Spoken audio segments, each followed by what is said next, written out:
So as we've been interviewing different candidates for different elective office here in Pennsylvania, what was the genesis for you to get in this race?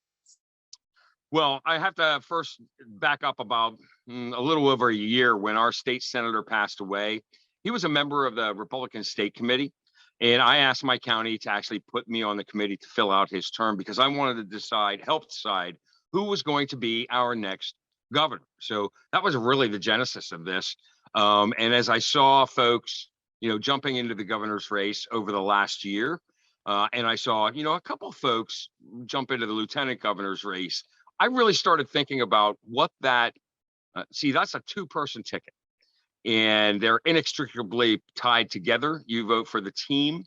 And I was thinking about how do we construct a Republican team that's going to maximize votes in the fall to beat Josh Shapiro, because that's the goal here, beat Josh Shapiro. And when I looked at all the candidates in the 2 races, I didn't see anyone in the lieutenant governor's race who could actually relate or be relatable or be seen as relatable and by the Republican base on all the issues that we've faced over the last 2 years, whether it's lockdowns, whether it's mask mandates, school closings, vaccine mandates, election integrity, critical race theory in the schools. I really didn't see anybody in the lieutenant governor's race who could bring that to the table, because I do believe that at the top of our ticket, we're going to need somebody who can go to the suburbs and talk to those Republican voters who may have voted for Joe Biden in 2020 and bring them back to the fold and let them know, well, hey, you know what? It's safe to come back to Republicans. And, after seeing what Joe Biden's done over the last year plus, I think there's a lot of Republicans who are going, I might have voted for Biden, but I'm coming back. And there's probably a lot of independents and maybe even some Democrats who are going to go, yeah, I'm looking at the Republican ticket. So they need a certain kind of Republican to be able to relate to at the top of the ticket. In a second spot on that ticket, then you really do need someone that the base can be energized about. And I didn't see anybody in the race who had kind of like my credentials and my experience leading on all those issues. So right around Christmas time, I decided, I think I'm going to throw my hat in the ring. I didn't realize there would be this many candidates in it. There was only 1, 2, or 3 at that time who announced. And now I think we're up to 11 candidates, maybe 12 candidates. I'm not sure. But so my idea here is when you're talking about a lieutenant governor, you have to realize this is a support position. This is not the headliner position. This is the guy who's supporting the gubernatorial candidate. So I think it's important, number one, to have a candidate who can help our next governor beat Josh Shapiro. I've already talked about how I can do that. And I think I'm uniquely qualified in the field to do that.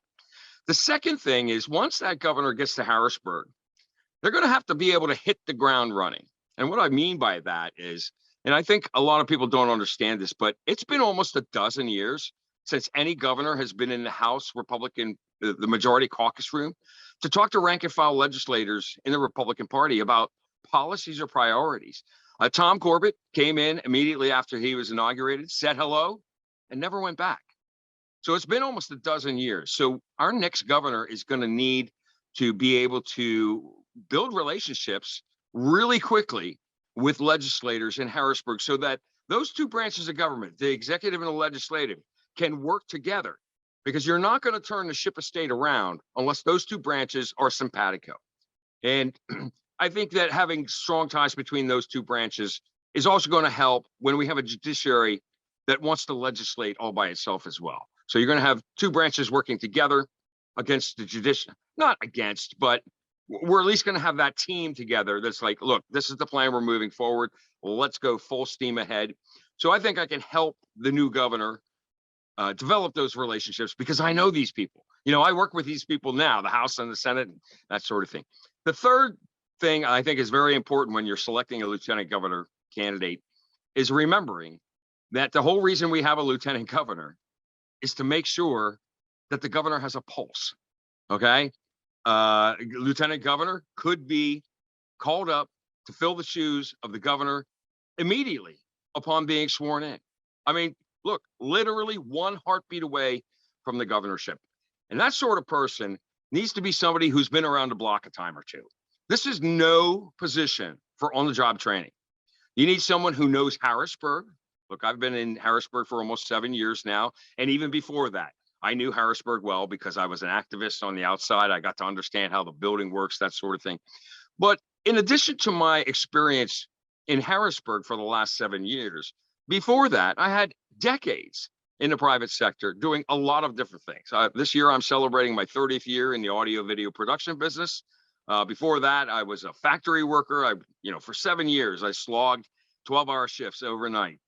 I've been a truck driver. I've been a working musician. I'm an author. I'm a pilot. That's a vast vast wealth of life experiences to pull from.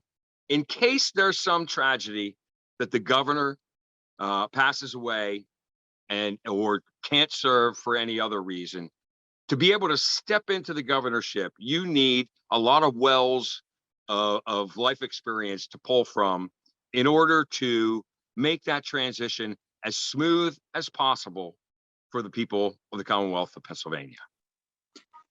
You mentioned being kind of in that number 2 seat, right? Do you believe the current lieutenant governor has served the current governor well, or has he been more of a distraction?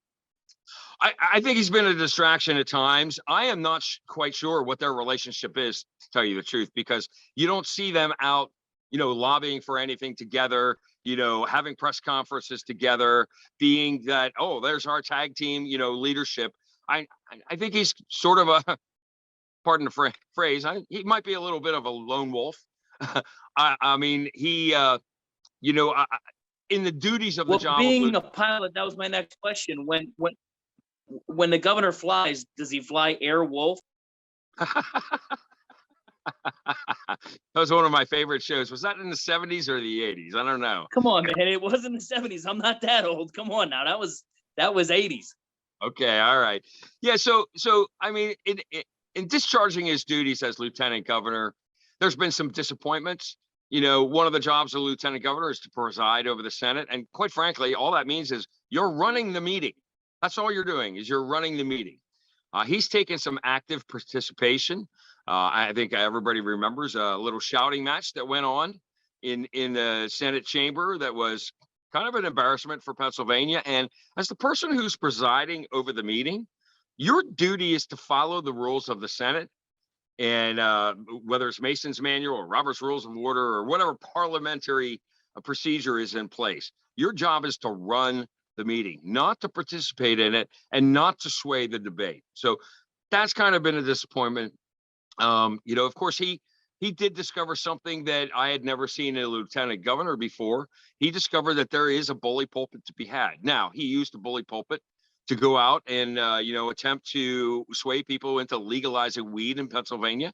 I think that bully pulpit, at least now we see it exists, could be used for the force of good, maybe going out and lobbying people for a medical freedom constitutional amendment, or, maybe eliminating property taxes, something good like that. So that's an opportunity as well. And then, of course, there's his habit of hanging whatever flag over the balcony, which has gotten a lot of headlines, but it's really just a big distraction to the rest of us who work in the building. So, I mean, I've talked to the guy. I've seen him on the Capitol steps when he goes in and out, and we chat. We have nice little conversations. I don't know him all that well, and he seems like a nice enough fellow, personally. But the way he's handled this job is not really what I think a lieutenant governor should be doing.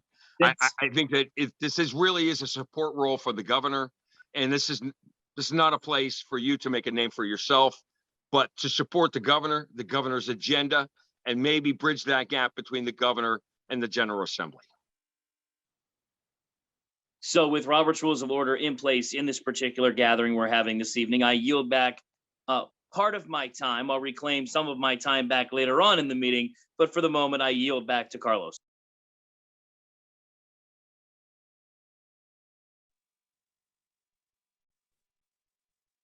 Can you hear him? Because I'm not hearing him. Can you hear me now? There you go. There we go. I can hear you now. There we I go. am super excited to have you here. And I wanted to go back a little bit. Can you talk to us and like just give us a 5-minute introduction of who Russ Diamond is?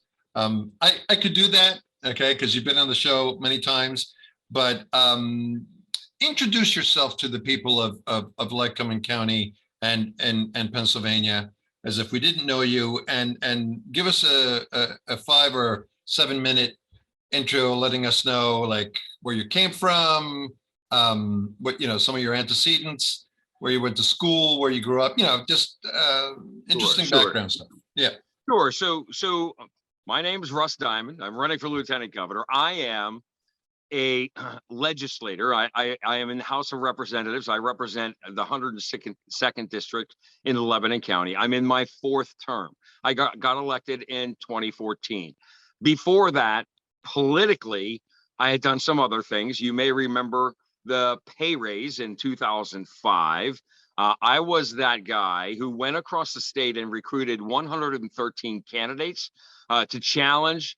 Our goal was really to challenge every legislator, but we knew we were, you know, overshooting there. But we did raise 113 candidates for legislative seats. It was the most candidates ever recruited by a non-political party in Pennsylvania history.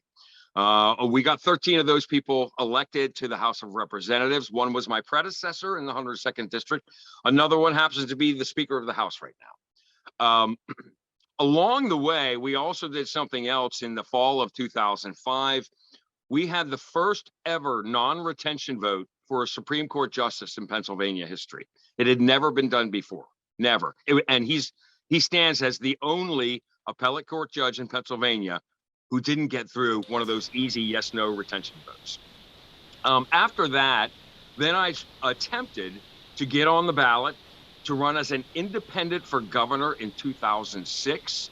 That was the election between Ed Rendell and Lynn Swan. I did that for a specific purpose because that year, the signature threshold for an independent or a third-party candidate was incredibly high. You needed 67,070 signatures to get your name on the ballot as an independent. I managed only to get a mere 38,322 over the summer of 2006, and I failed to make the ballot. And I kind of did that as an object lesson to show people, because actually, after I first announced, there was so much animus against Republicans and Democrats that Rasmussen did a poll, and as soon as I announced, I was at 16%. So there was a following there. So I did that for a purpose because I kind of figured I probably wouldn't get on the ballot. And in fact, there was another candidate, Carl Romanelli. He was a Green Party candidate. He was running for U.S. Senate the same year. That was the first year Bob Casey got elected.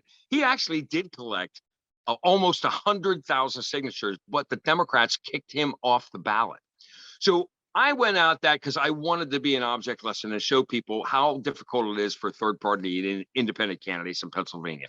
So despite the fact that I gathered 38,322 signatures, I did not make the ballot. But here's the thing. Since then, that law has been changed, and no independent candidate or third-party candidate ever needs to gather more than 5,000 signatures in order to get on the ballot. So that's a good thing. Then, you know, I ran for the state house a couple times and didn't make it.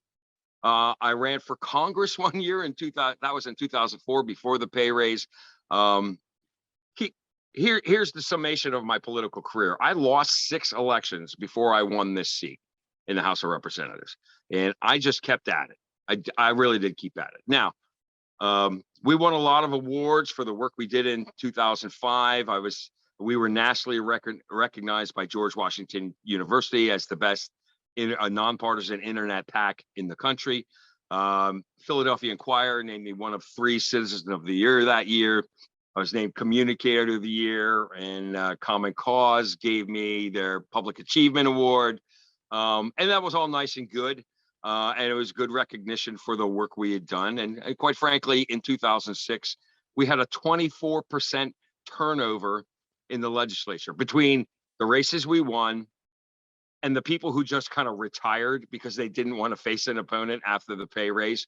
Usually General Assembly has 2% turnover. That was 24%. So it was a dozen times more turnover in the General Assembly. And quite frankly, as I've watched the General Assembly since 2005, it has become a bit of a better place as far as transparency and, not going to midnight and 2 a.m. and doing wacky things. The rules have changed for the better. There's always room for improvement. So, I believe the work I did some good for Pennsylvania, and I'm happy about that. Now, let's get out of politics, and I'll tell you what I did in the private sector. When I got out of high school, I graduated high school, Northern Lebanon High School in 1981. I also graduated the same year from the Lebanon County VOTEC. It's now called the CTC, and I went there for electronics. When I got out of high school, I pretty much right away. Why electronics? What's that? Why electronics? I really had no idea what I wanted to be when I grew up, and it seemed like a good field to get into. And quite frankly, the only place I ever used that was when I started my own business. I knew how to solder, and I knew how to trace circuits and that sort of thing, and working with a lot of AV equipment that sometimes comes in handy. But mostly out of high school, I got a job when I was 19. I got a job in a plastics factory, and I worked there until I was 26, I believe. I worked there for 7 years, pulled 12-hour shifts overnight, 7 to 7. And then I had an opportunity to become a working musician. So I left that job, became a working musician, did that for a couple years. What instrument? I play the guitar. Okay. And I do a little bit of singing. Okay. And along that way, I kind of got frustrated with paying a lot of money to get our songs recorded and not really being satisfied with the product. And I thought that I could do better with less equipment. So I went out and I bought some equipment. I invested $6,000 in 1992. I bought an 8-track recording machine. I bought, a couple microphones, and I rented an old 2-room schoolhouse in Lebanon and opened a recording studio. And it's amazing. I started by charging $10 an hour for my time. $10 an hour. And with the 8-track if Steely Dan was in Pennsylvania, they would have definitely rented from you. I'm sure. So with the 8-track machine, I was getting sounds that were as good as other guys were getting on 24-track machines. And that kind of became my niche, is making the most of a little bit. Very, very soon after that, I got involved in duplicating some cassettes for my clients who didn't have an opportunity to go and get, 50 or 100 done. The minimum was 500 or 1,000. So I did some short run cassettes. And then very soon after that, I believe it was 1997, I got involved in duplicating compact discs as well. I was the first company in Pennsylvania to do that. Well, I got into it a little bit too early. When I got into it, the disc still cost $35 a piece for a blank. Yeah. So I got into it a little bit early and kind of sat around and waited for the market to catch up with me for a couple years. But then once the market did catch up and the prices came down on that blank, then, I was just going all gangbusters. And I also innovated a bit because I took all my, I'm sorry, I just heard a noise behind me. I thought somebody was sneaking up on me. I took all my pricing for my compact disc duplication, which has a lot of options together. And I taught myself JavaScript, I taught myself Perl, and I taught myself HTML. And I put all my pricing in a very consumer-friendly format on the internet. This was 1998, okay? This is the very beginning of the World Wide Web. And because of that innovation, I was the first company in the world to do that. I ended up at number 3 on Google for CD duplication for probably 4 years running. Now, again, remember, this was the Wild West days of the internet, where you didn't have to pay to be listed number 1 on Google. There was no pay to play back then. It was just like, it's a Wild West, and whoever gets the most hits gets listed at the top. So I stayed there for 4 years, and that really fueled my business for a very, very long time. Eventually, the compact disc duplication business kind of dropped off because people started downloading things. I kind of sold off the equipment I had for that, and I reduced my business to actually serving contracts for hospitals and CT imaging centers. They would order blank CDs with their logo on it, so they could give, carry out data to the patients who they're doing scans for. So I serviced a lot of those kind of contracts, and really only stopped doing that last year. I mean, that just servicing those contracts carried on through that year. And when I sold half my business, that was, what year was that? That was the end of 2012. So I actually went to truck driving school and became an over-the-road trucker, and did that for a year and a half, and kind of actually got out of politics, because so the clean sweep stuff was while I was running my business, but I kind of got tired of politics. So when I went to truck driving school out in Hamilton, Ohio, and got a job driving truck, I said, you know what, I'm just kind of done with politics. I'm tired of it, and I just want to get away from it. But about a year later, my predecessor, she decided to retire, and she called me up. I was sleeping in the back of my truck. She called me up at like 8 a.m. or something, and I think I was on Central Time, so it was 7 a.m. She said, "Hey, Russ, I'm retiring, and you happen to be in the district. Do you think you want to run for my seat?" And I'm like, I just got out of politics, and I'm enjoying a life of freedom, But then the next day, the chair of the party, who I had helped get elected as chair of the party here in Lycoming County, called me up as well, said the same thing. And I went, I don't know if I'm going to do that. I'm kind of enjoying my freedom out here on the road, because I wasn't married at the time. I was a single guy. I stayed away from home for 5-6 weeks at a time. So I did decide then, well, there was a couple other people who were interested in running for the seat. So I said, let's do a poll. Let's see how I would do, sight unseen. We did a poll, and it looked like I could win. So I decided to run. So I actually kept driving truck, though. I really didn't come home to campaign much. I campaigned kind of from my truck, my audio video skills with my laptop in the truck and the video camera. I could communicate that way. And I kept driving truck until 6 weeks before the general election, when I took a leave of absence to come home and campaign in person. And 6 weeks later, I won the election, and the rest is history. I've been in Harrisburg ever since. I kind of have put my business is kind of on the back burner now, because I believe that serving in the legislature in Harrisburg deserved my full attention, and being able to handle my constituents' issues and requests and that sort of thing deserved my full attention. I didn't think I should be paying full attention to my business at the time. So the business is kind of on the back burner now. I do a project here and there, but so that's the history of Russ Diamond. So you married now? I am married. Yeah. How long? I've got a lovely wife, Beth. We got married in October of 2020. We're very happy. We live here in a house that my great-grandparents built in 1917 from a kit. I spent the last 6 years renovating the place, including building, this little facility for me. I was just going to ask you about your renovations. Yeah. So we used to do these talks when we first started, and every time that you came on, you'd show us, what was going on, and that's right. Yeah, that's right. Where you were, and there was a lot of fun, because that was on the exterior renovation. That's right. That's right. Right. Yeah. So I was, I think a couple times I was putting stone veneer on the house and that sort of thing. I did a lot of the labor myself, because for me, that sort of kind of work is therapy. It lets me process what's going on in my mind. And a lot of that, like the stonemason work, that was during COVID, in my downtime when I wasn't in Harrisburg. And I just remember I just worked so hard because I was so frustrated with what was going on in Pennsylvania. But yeah, so we're married. We live here, 4th generation in the home. How long have you known her? What's that? How long have you known her? Oh, I have known her for about 6.5 years now. When did you know it was love? I played hard to get. No, I'm kidding. You try to play the Rolling Stone, huh? Yeah. No. You know what? I knew there was something special there. The first few times I interacted with her, I knew there was something there. It took a while for it to develop into real love, but I want to tell you, she saved my life.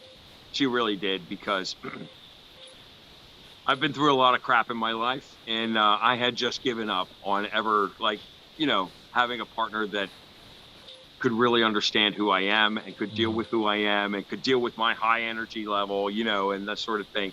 She's very wonderful. She's also my best friend.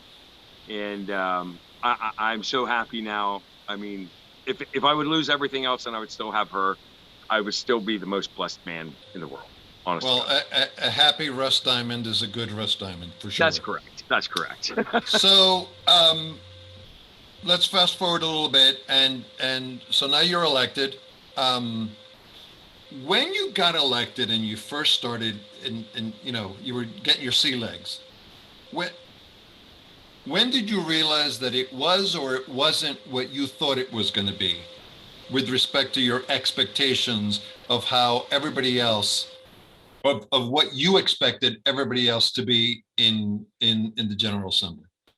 Well, I'll tell you that I didn't really have a whole lot of unrealistic expectations, because I had been around Harrisburg for nearly a decade before I even got elected. So I kind of understood the culture. I kind of understood how things work. I think the only thing that was a surprise might have been me, because most of my colleagues, especially in my first term, they expected me, because I was outside kind of like a bomb thrower for many, many years. Right. They expected me to come up. The advantage of an outsider. That's right. They expected me to come up and start throwing bombs from the inside. But because I've had so much experience in business, developing relationships with people and working with other people, no matter what I've done in my life, when I first got there, they gave me a wide berth. They like, we don't know how to take this guy. We don't know what this guy's all about. We're just gonna give him a wide berth. But now, like 7 years later, there are still colleagues who will come up to me and go, Diamond, you're one of the best team players we have here. And that's always been a surprise to me.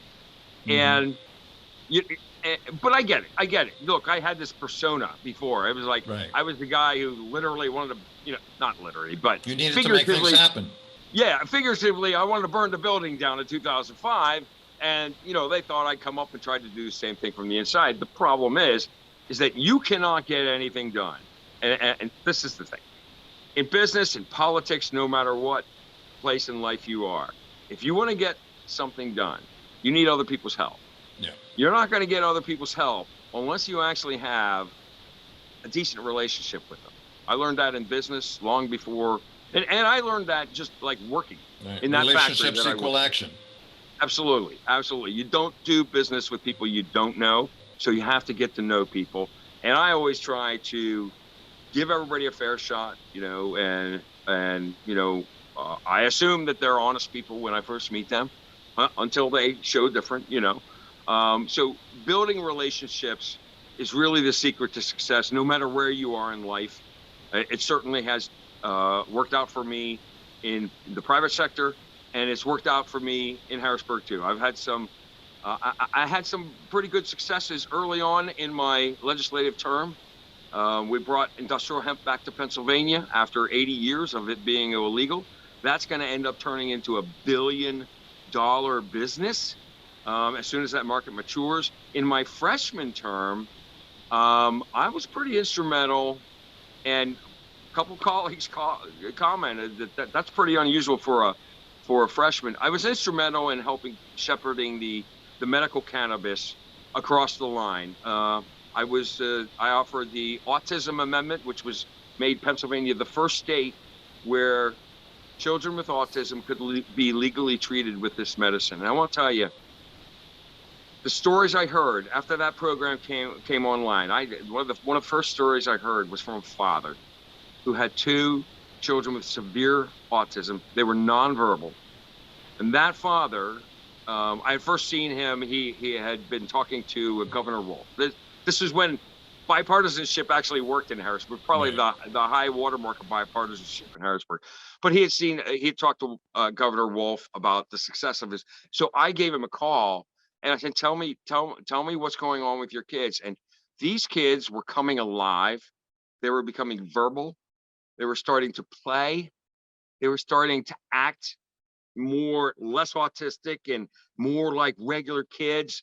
And I want to tell you, Carlos, that if I never accomplish anything else in my legislative career, that's enough.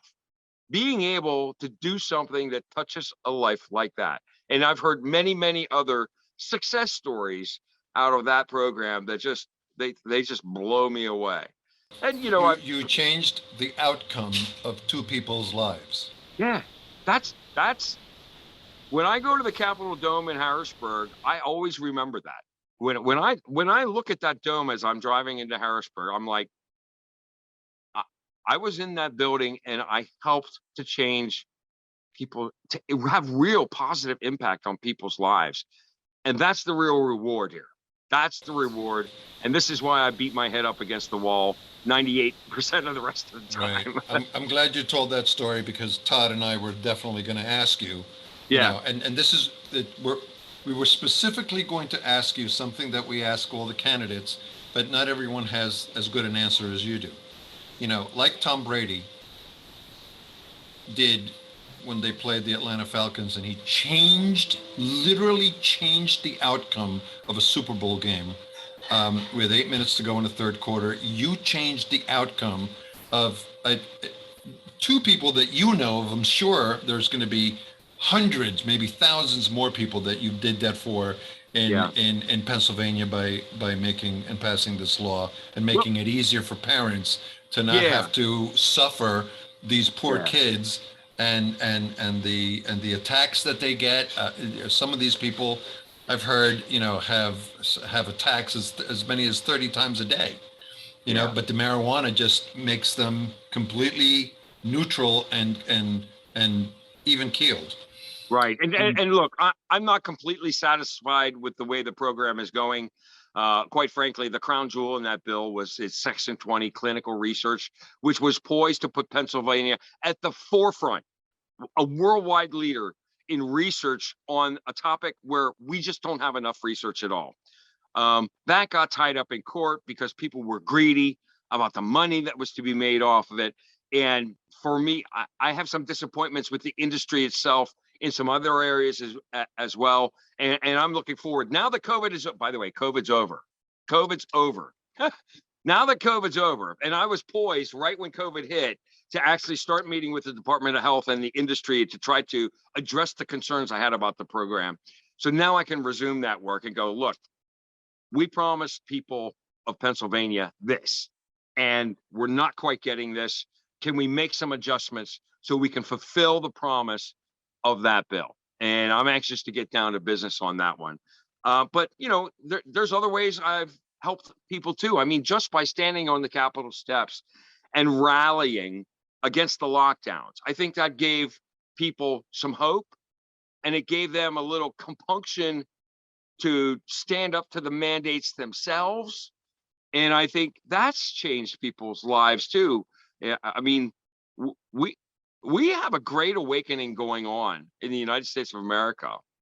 And Pennsylvania was one of the leaders in that. I mean, look, it took 462 days, many legislative debates, a Supreme Court battle, 2 constitutional amendments to get over Tom Wolf's lockdown and mandate tyranny. But I was there on day 11 with my termination resolution, and everybody called me crazy, called me radical, said I was going to kill people, but it was the right thing to do. And the entire General Assembly came along with me. And then in the end, when after that went to the Supreme Court and we had to do a different one, and the constitutional amendment passed and the majority leader introduced a partial termination, then it was my amendment that made that a full termination and just ended it for good. So I think that impacted people's lives too. And look, we were the only state in the entire nation that actually limited their governor's emergency powers as a result of COVID. We're the only state in the union who actually did that, and I think that beyond those personal stories of people, of where I help people, those are the other stories I like, where it's like we've become this symbol for the rest of the nation. we are once again being the Keystone State. On the medical marijuana program, we were the first in the nation to do the autism. Many states followed suit after that. And so not just the 128,000 kids who may be helped here in Pennsylvania. Now we're talking millions of kids across the nation because of that amendment that I put on that bill. So here in Pennsylvania, we were the only state in the nation to limit the governor's emergency powers. And I think other states looked to us and went, wow, Pennsylvania did it, So now I have this medical freedom constitutional amendment, and I'm getting national attention for that as well, because other states, I've heard from Idaho, South Carolina, there's a couple others too, but this has gotten national attention, this bill that I have, and as a model for what I believe should be a federal constitutional amendment, but I just work here in the state, so other states are picking up on this as well. Those are the moments that make me proud, is when I've done something either to help an individual family, or when we do something, or I'm involved in something that reestablishes Pennsylvania as the Keystone State, the leader in the nation on freedom and what's right for the people. Those are the moments that excite me as a legislator. You're muted. Before I send it to Todd, because you do video and audio, you're a natural storyteller. Give us this 60-second story of how huge a problem it was when the judiciary basically hijacked the state along with the governor. Just give us 60 seconds and tell us the story. You're talking to your grandkids, in 20 years, 25 years. What do you tell them to encapsulate the horrors of what happened in 2020 and 2021? And then to Todd. Okay, let me picture myself talking to grandchildren. Well, Sonny, we had gone 50 years in Pennsylvania with this law on the books, and every governor had used it properly for floods, tornadoes, 3 Mile Island, and we got through it. But then this one governor came along, and he thought he could abuse those powers and simply become a petty dictator. And somebody needed to stand up to him. And I was lucky enough to be in a place to help stand up to him. We changed the trajectory of Pennsylvania. We changed the law. We changed the Constitution so that no one can ever do that to you again.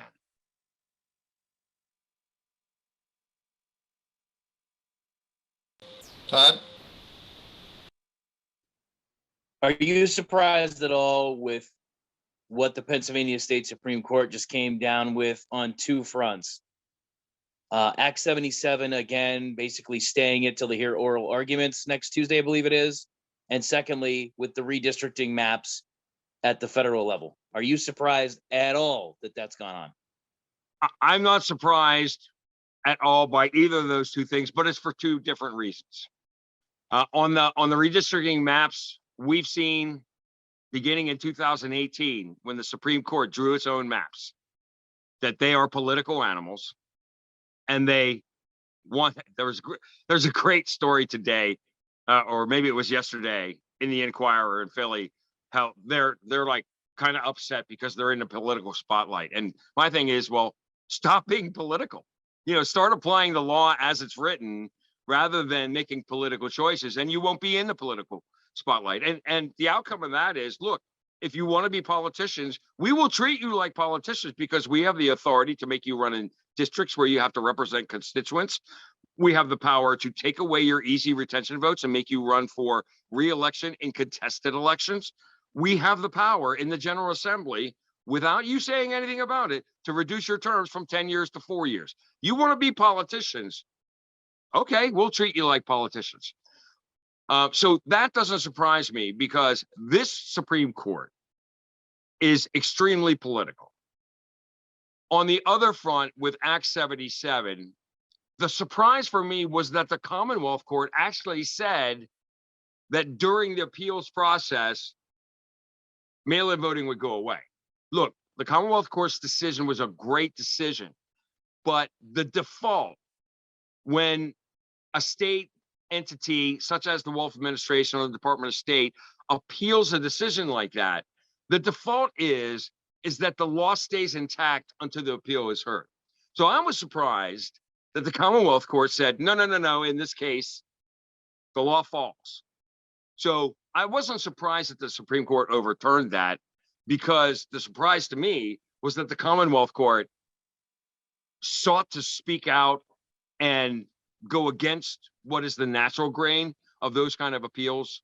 So I wasn't surprised in either way, but it was because of different reasons. Well, tell me if I'm wrong, Representative Diamond. Is it not the appeal of them rewriting the law? I mean, that's the appeal, right? They changed the law as it was enacted to suit what they wanted to do. So now the appeal is to appeal what they rewrote, is it not? No, it is not. No, it is not. Because the challenge to Act 77 was not about anything they did in 2020. And we can talk about that. We can talk about how they wrecked the law in 2020. The challenge to Act 77 was that it was unconstitutional ab initio from the beginning, regardless of what they did. Yeah. And that was based on two precedent-setting Supreme Court rulings from 1862 and 1924, where the Supreme Court of Pennsylvania said that if the General Assembly wants to offer a different method of voting other than in-person voting and the standard absentee ballot system, it must first change the Constitution.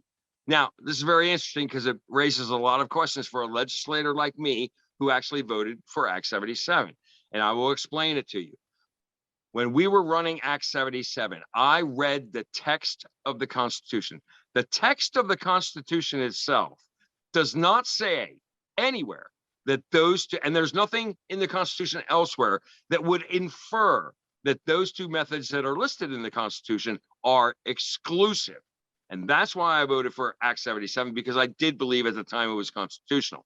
No one told us about these two Supreme Court rulings from 1862 and 1924.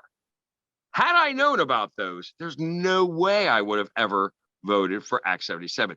That said, in 1862 and 1924, no member of the General Assembly came forward in light of those decisions to codify those decisions by amending the Constitution. So a legislator 98 years later, like me, who's reading the Constitution and going, is this act constitutional? Is it not constitutional? We could easily read the Constitutional and say, well, no, because of these rulings, I see that it was amended in 1862 or 1924. Nobody ever codified that. So that's where we are. And I've had a change of heart. I believed a year ago, I believed that Act 77 was completely constitutional. For the same reason, in 2009, I told people that if they wanted something like Obamacare, they shouldn't be asking the federal government for that. They should be asking a state government for that, because state legislatures are far more powerful within their own realm than the Congress is within the federal realm, because we don't have that kind of 10th Amendment fence around our powers here in Harrisburg. So I made that argument to them. Of course, I would vote against some sort of Obamacare in Pennsylvania, but the right place to do it is in a state rather than the federal government. But that's water under the bridge. So a year ago, I still believed, and in fact, less than a year ago, I still believed that Act 77 was constitutional. It was not until Doug McClinko filed his case and enumerated those two previous Supreme Court rulings that I was even aware of them. So now I've had a change of heart. I don't believe Act 77 was constitutional.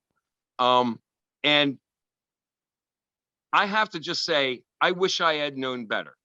I don't, as a rank and file legislator, I don't have legal staff of my own. I can't tell some lawyer in Harrisburg, go look this up, go find me any precedent-setting rulings on this. All the legal staff we have in Harrisburg works for people who are above my pay grade, and I cannot order them around. I can ask them, but they're not obligated because they're not on my payroll under my staff. That said, it's the only vote I've ever made in Harrisburg that I regret. And I regret because we didn't have all the information. I wish we would have. And with all that said, for those who are listening, who believe that Act 77 is the reason that Donald Trump lost Pennsylvania, I want you to think about that really hard, because in other states, in order to accomplish what the Democrats wanted to accomplish in 2020, they abused those states' absentee ballot system, which we had here in Pennsylvania as well.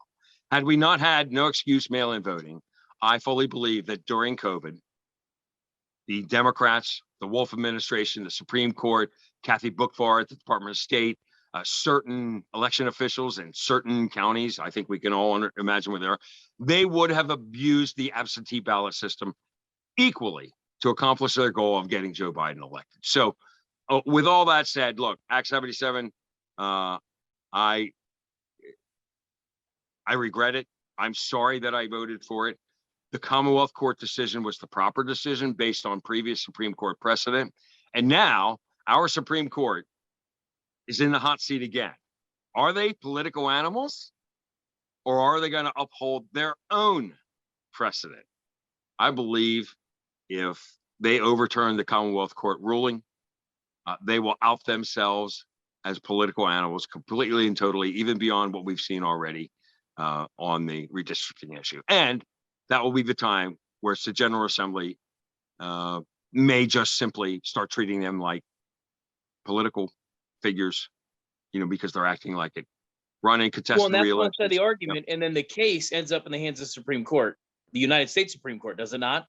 On constitutional grounds, because they are trying to change a federal election or impact federal elections going forward. There is, because there is an element of federal elections here. There is a doorway to a federal claim to be made, but we first have to see what the Supreme Court does before anybody can go down that road. I mean, there is a claim to be made federally on this. I'm not sure if the federal courts would take that up or not, but there's a federal claim to be made almost anywhere. But and if they don't, then they out themselves as a wholly political, under John Roberts as a Chief Justice body as well. Right or wrong?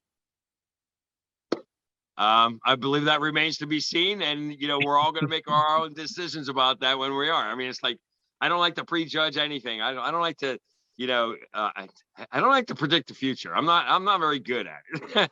Well, actually, I am pretty good at predicting some of the future. I predicted masks don't work, the vaccines will be a disaster, school closings are bad for kids, Wolf's lockdowns were not very good for Pennsylvania. So I predicted all that stuff early, got attacked for it, but I was right.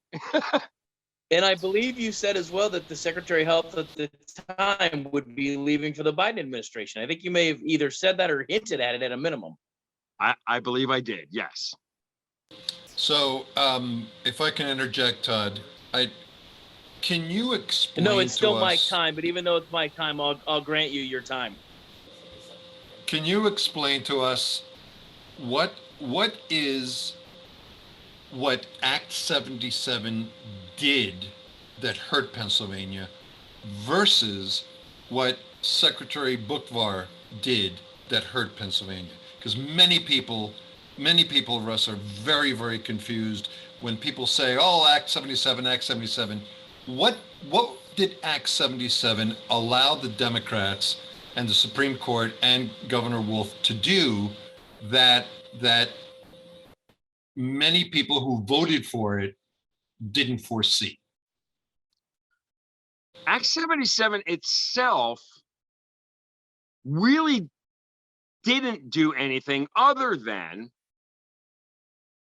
decide that in Pennsylvania, instead of needing a specific reason to vote absentee, quote unquote absentee, you didn't have to give a reason. And one of the things we talked about when we were first talking about this bill in Harrisburg was those 4 reasons in the Constitution that you can use to vote absentee.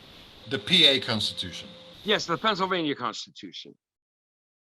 They're somewhat unenforceable. I mean, look, Can you imagine dragging every invalid into a courtroom to ask them to prove that they can't show up to vote?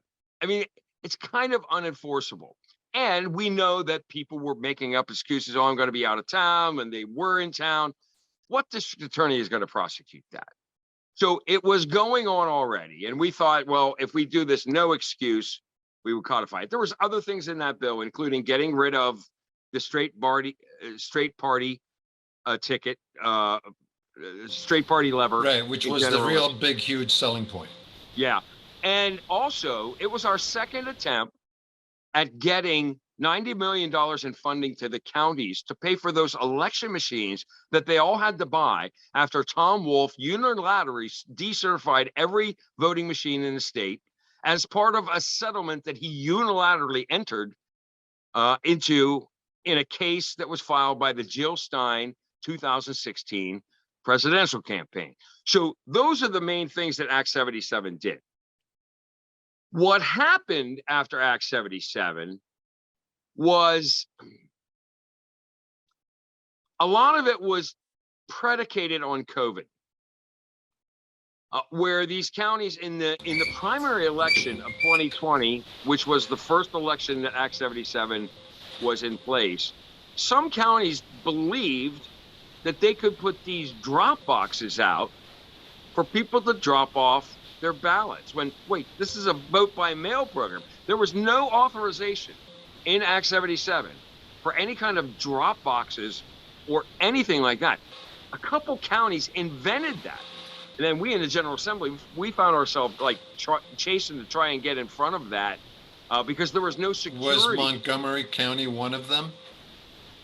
Montgomery County may have been one of them. I know that Philadelphia and Delaware were. So it would be not I meant to say, I'm sorry, Delaware County, where all this undercover video has been coming out with respect to election integrity. Have you seen those videos? Yes. And, okay. I've so seen was Delaware County was one of those counties that by themselves put out mail. So see, we've never heard this. Right. We've never heard that you had rogue counties putting out mail-in ballot boxes, around their jurisdictions. That's astounding. Yeah, and that began in the 2020 election. Now, there was nothing in the law that authorized that. There was also nothing specific in the law that prohibited it. But it's like one of those things. It's like you never know what people are going to do. So you can't prohibit everything that people are going to do for loopholes in the law. It's really tough to predict. We'd be here all day. And when we passed Act 77, we had no idea COVID was coming. I mean, this was 5 months before anybody had ever heard of COVID. So it was kind of like a perfect storm of events there that made that start to happen. Just to be clear, Act 77 said what specifically with respect to mail-in ballots? Sorry.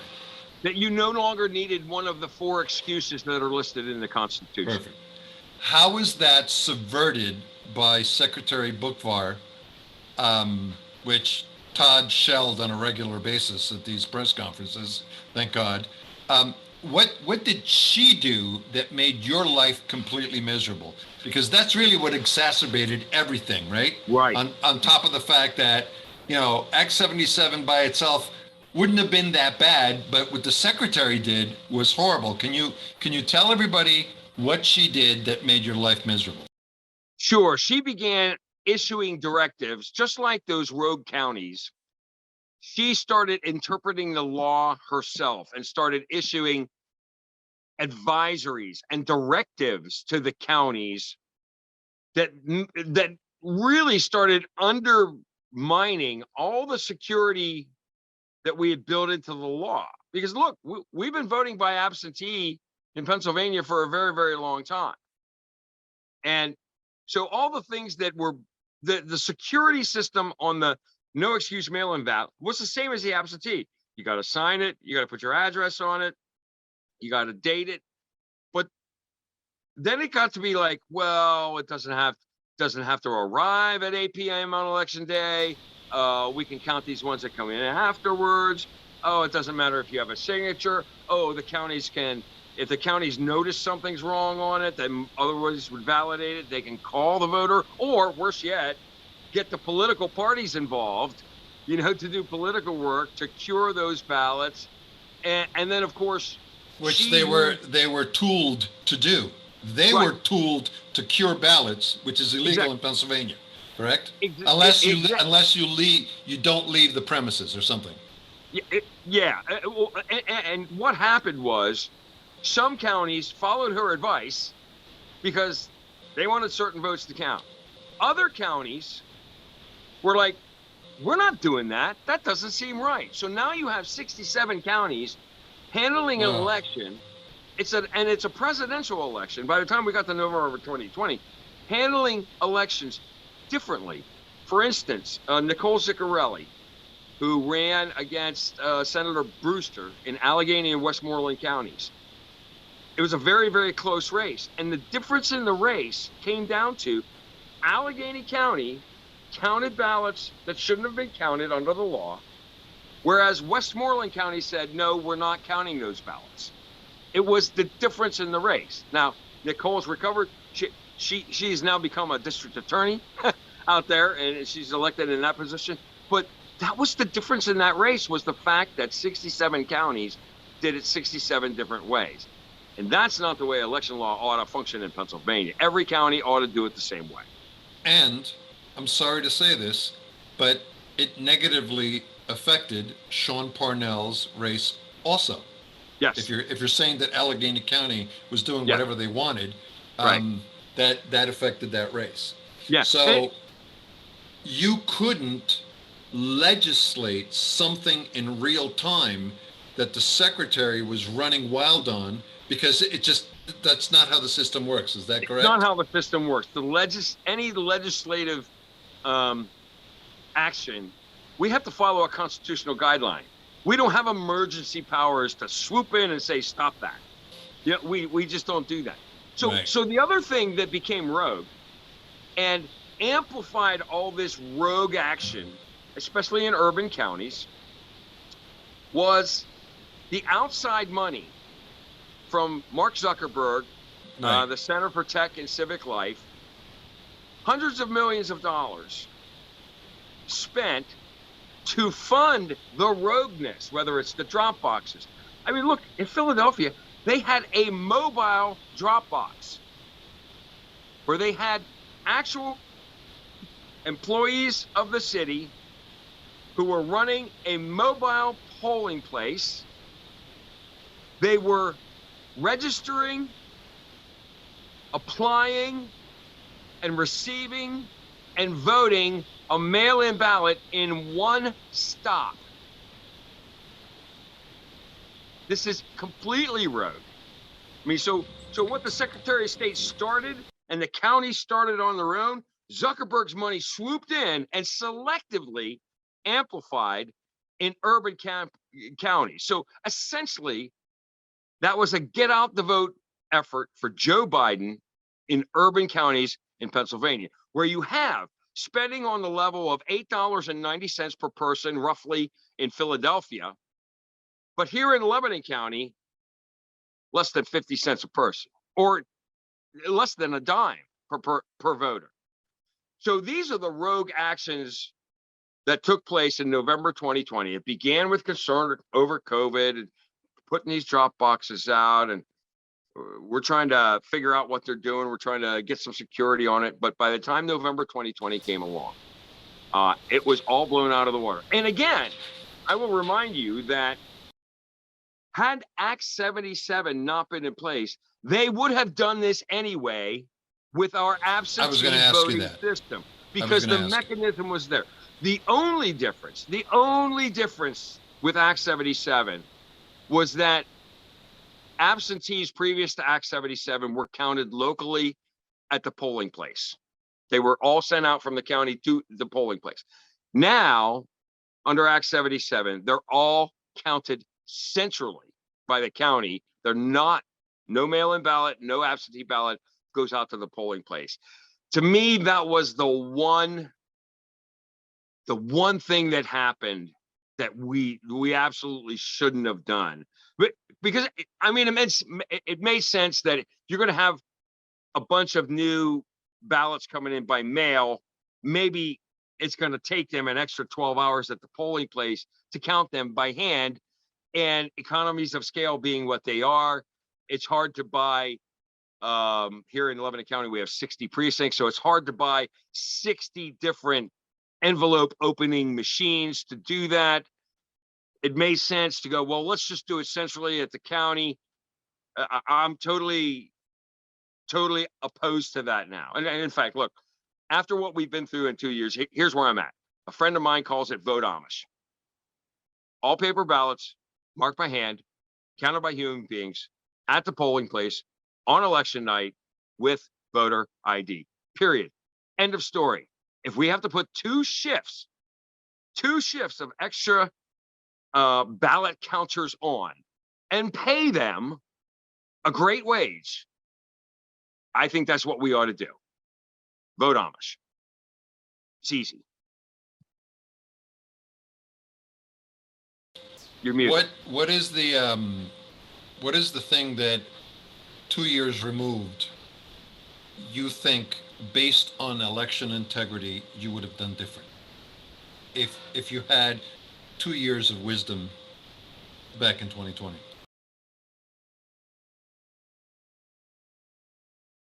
Well, first of all, I wouldn't have voted for Act 77 because I would have preferred to know about those. No. I mean, from the time that we had the election on November of 2020, from the time that we had the election, okay, till now, not before the election. What would you think would you have done different in trying to fight this vis-a-vis the way you did fight it? Do you think that it would have changed an outcome if you had today's wisdom on election night and after? I don't believe so. I don't believe so because Why?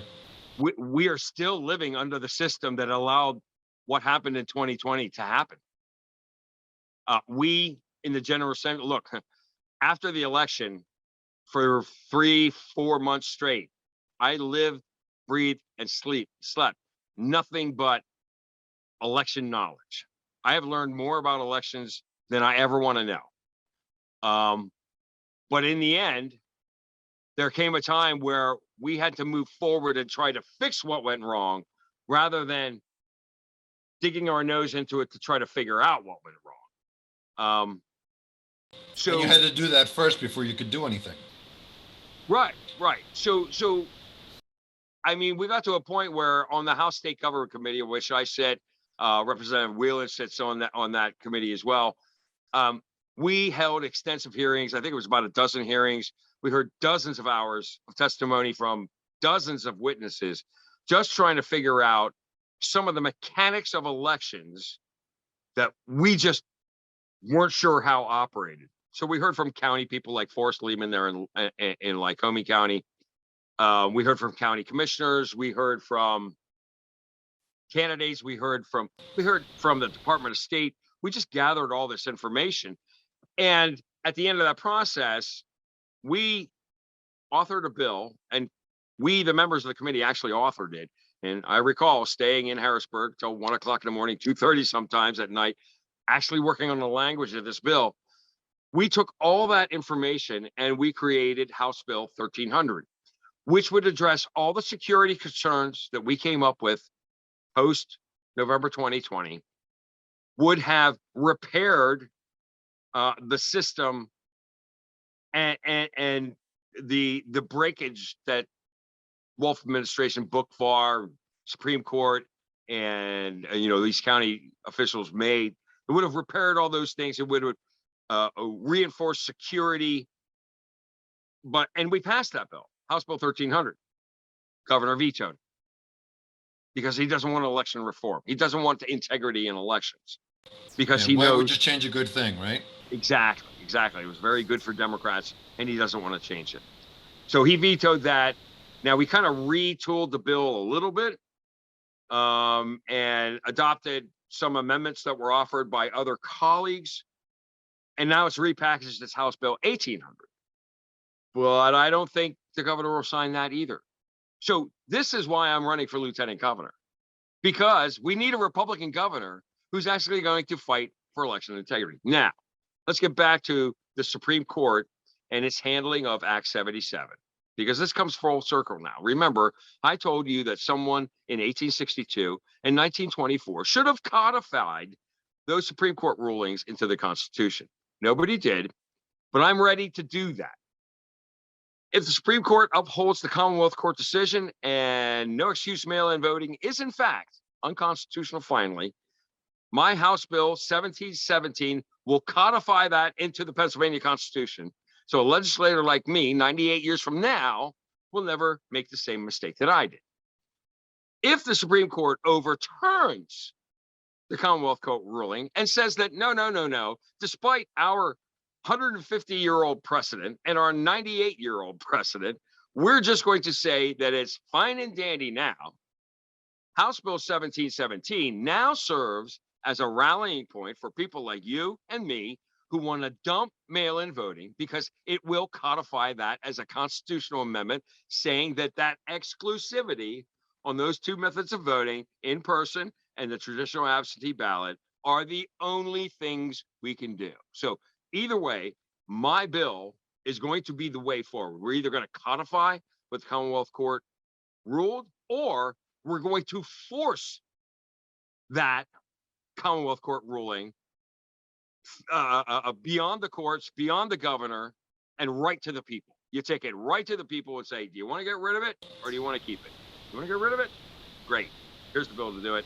Here's the constitutional amendment that can be on the ballot for you, the people, to finally say, nope, we're going to stick with in-person voting and the standard absentee system. So we're ready for the outcome. Now, I filed that bill. It's funny. I filed that bill, I think it was on June 28th, before Doug McClinko's case even was filed. So I guess I anticipated that. I didn't think about that. I just wanted to find a way to get rid of mail-in voting without having to go around a governor. Governor can't veto constitutional amendments. It's a deal between the people and the General Assembly.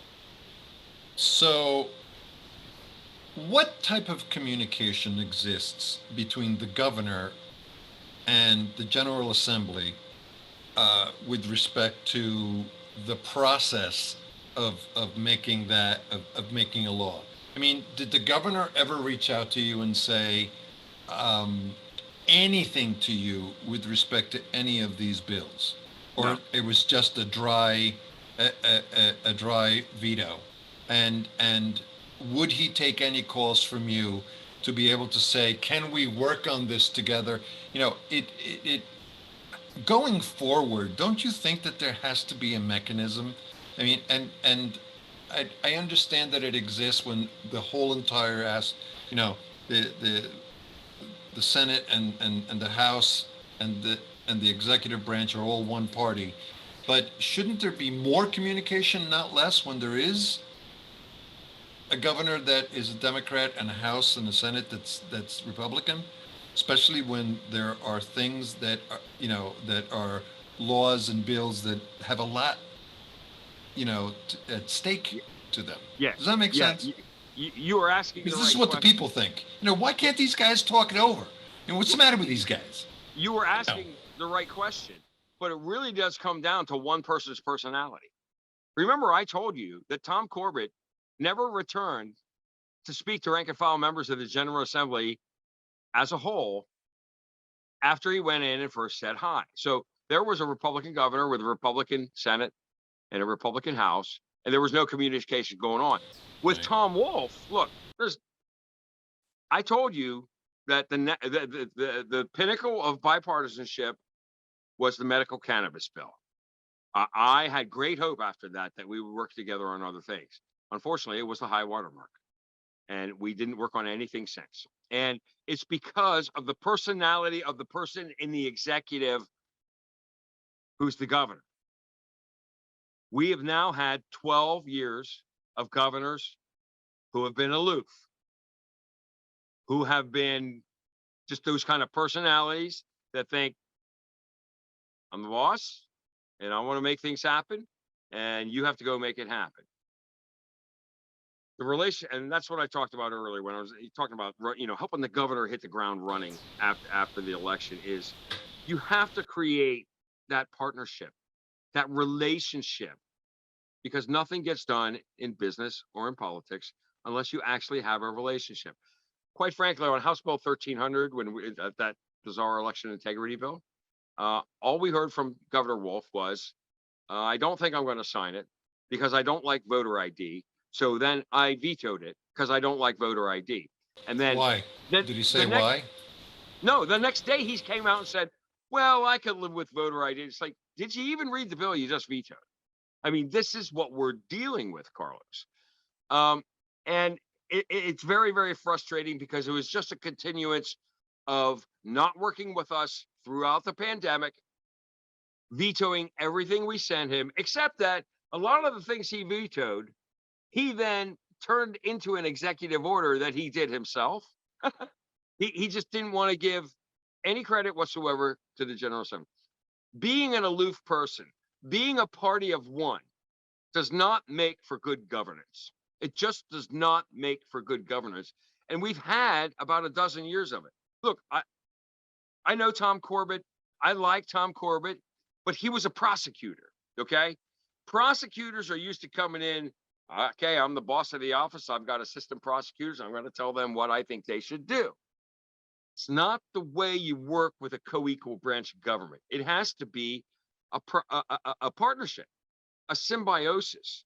And this is exactly why I'm running for lieutenant governor, because I want to be the conduit for the symbiosis and the partnership that turns Pennsylvania around and just takes us off this trajectory of overspending, overtaxing, overregulating, and reestablishes us as the Keystone State. Not just the Keystone State of energy below our feet, but crops above our feet, of higher education and medicine and research and all the things that Pennsylvania can promise to be. We need to fulfill those promises. And that's why I'm running. Todd, are you still there? Here's I my am, last. but I'm not going to be on camera. No problem. Here's my last question before we let you go. Two-part question. First part is, what is your most important political issue? Forget about what's the issues of today. What is your personal most important political issue? I'll give you mine. Mine is police and military. That's number one. And foreign policy is number two. And then tell Pennsylvania why we should believe that if you get in as lieutenant governor, one heartbeat away from the governor, that you will lose that diamond edge, no pun intended, because that's what everyone's concerned about. Not with you personally, but with all 35 candidates of all three races. Everyone's concerned that your ability to get elected is different than your ability to do the job and be tough and really, really stand up for us. So if you could answer those two. Sure. So you said not the issue, not the top issue right now, but I do believe that the most important issue that we face in this country is the most important issue of decades, which is, look, I can't worry about military because, I'm a state guy. I can't worry about foreign affairs because I'm a state guy. But I am very concerned about the precedent that has been set over the last 2 years regarding individual freedom when it comes to medical choice. I do believe we are at a crossroads. We are at a seminal moment in history. Just like we lived under the old disaster emergency rules for 42 years in Pennsylvania without realizing there was a flaw in it that somebody could abuse. We are now at the same point on these vaccine mandates. For a long, long time, we said, okay, yeah, you got to get your kids all these vaccines and stuff. Even though Pennsylvania has legitimate philosophical, religious, and medical exemptions, we still kind of think, well, every kid should get all these vaccines.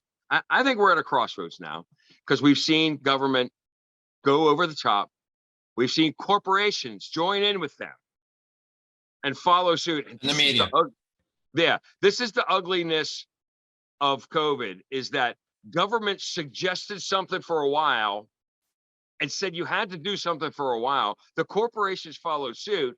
Once the government gave up, the corporations didn't. They didn't. It's the corporations. If you go to a Sheetz, I love Sheetz. Those poor employees are still wearing masks. Okay, nobody else is wearing a mask, but the poor employees at Sheetz are wearing masks. Sheetz, take the mask off, please. Come on. Yeah. Let's get with the program here. So I believe that that sort of personal choice and medical freedom is the seminal issue of our time. If not of this year, this decade. I really do believe we're at a crossroads, and I see it this way. The founding fathers, when they wrote the right to keep and bear arms, the right to free speech, the right to a jury trial, the right to not have troops quartered in your house, they wrote those things for a reason, because they had been through a time when those protections were not offered. We have now lived through a time where the government has gone way overboard on the invasive intrusiveness in your private life regarding medical decisions. And we need to establish medical freedom as a fundamental individual right that every Pennsylvanian can exercise without fear of discrimination after the fact. So that's my top issue. I'm sorry, I forgot what your second question was, because I'm so passionate about that. The second question was, what can you say to Pennsylvanians? Do you remember it? Yeah. Okay. How do I not lose my edge? How? Yeah, exactly. How do you stay Russ Diamond after you become lieutenant governor? Now that you're basically in the driver's seat, how do we keep that diamond edge of you fighting like a maniac and doing exactly what the people that voted for you expect you to do? Given so many politicians were able to be very good at getting elected, but not very good at being able to fulfill the office that they ran for. Does that make sense? Yes. So the best predictor of the future is a look to the past. Since I have been elected to the General Assembly, I have not changed one iota. Now I've learned even more so than I knew before I elected. I know how Harrisburg works now, and I am more inclined to approach someone that I disagree with and have a conversation with them on a personal level than I was when I was first elected. But because of that, I think you can just look to what I've done since I've been elected. And look, I was elected 5 years before I got up on a rally calling out Tom Wolf about his tyranny and his mask mandates and his vaccine mandates and his school closings and his business lockdowns. I don't think I've lost my edge in 7 years in the House of Representatives. And again, the best predictor of the future is what's happened in the past. I really don't see myself changing. And here's why. Here's why. Because no matter what I've ever done politically, my entire political solar system rotates around the sun of individual rights at its center. That's the gravity well for my political belief system, is individual rights. And as long as I can't see myself ever not be firmly centered with that as the big gravity well in my political solar system. Every issue that we talk about in Harrisburg, I boil down to, are we protecting individual rights here, or are we violating individual rights? And to what degree? And for what purpose? And what is the problem that we're trying to solve here? Individual rights is always at the center of my political universe. And quite frankly, I believe that is the core, the most core function of government. Yes, we need to maintain highways and build bridges and have public schools. But at the center of all that as well is individual rights. and protecting individual rights, which is our primary duty when we govern. Todd? Let's see if this camera works just for a second. Let's try this. There we go. One last one. You're on the road already. You guys are fortunate enough to win lieutenant governor and governor. Do you have a plan to then work with the would-be loser then, which is the current attorney general, who would be potentially opposition counsel as an attorney general? What's the plan going forward? Well, the plan is going forward is how I work with every other Democrat, is I just take them at face value. I trust that they mean what they say and say what they mean. And if we know differently, if we find out differently, then we'll take a different tack. But look, he would remain the Attorney General of Pennsylvania. He would be the top legal dog in any time the Commonwealth is either involved in some sort of litigation, and you would have to figure out a way to work with the guy. What's your assessment of his performance so far? My assessment of his performance so far is that, how do they say it in Texas? All hat and no cattle. Yeah. This guy, even though he's the attorney general, he's never really prosecuted a case on his own. He's an administrator of other prosecutors. He's taken advantage of the trappings of office to promote himself. And he has revealed himself to be, I was talking to somebody who was in the General Assembly with Mr. Shapiro when he was in the General Assembly. And they told me he is not the same Josh Shapiro that I was in the General Assembly with, because he is way more aggressive now. And he leans toward all the woke stuff and leans away from the common sense. And I think, that's kind of like a civil war that the Democrat Party is having right now. You've got those old style kind of JFK, FDR Democrats who are just kind of like, yeah, they were liberal, but they understood American values and that sort of thing. Right. The new breed of Democrat